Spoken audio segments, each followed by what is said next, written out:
And you can also apply this rule of this basic kind of moral principle, you can apply it to all kinds of sexual activity. I mean, sometimes we hear about people who do all kinds of sexual activities which most people don't, and sometimes people disapprove of those things. And the question is, are these things immoral? I don't think there's any point in going into details, but are what one might call different sexual preferences, is it wrong?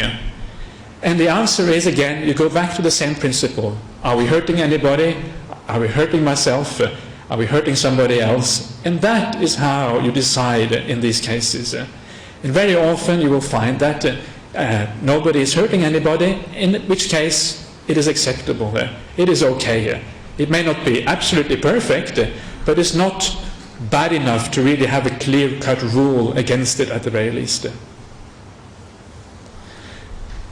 So that is a bit on this idea of sexual morality, which is the last of the courses of unwholesome action in the threefold scheme I'm talking about here, the 10 courses of action.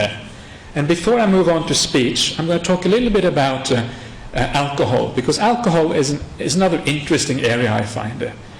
And as I said before, these lists that the Buddha gave of the 5 precepts, they are not random. And because they're not random, there is a significance to the fact that alcohol comes at the bottom of this list.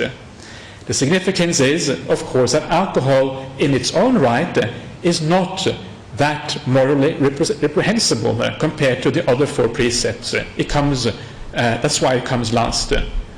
But of course, the problem with alcohol is that when you are under its influence, it's very easy to do things which are immoral, and that's precisely why it is a part of the 5 precepts.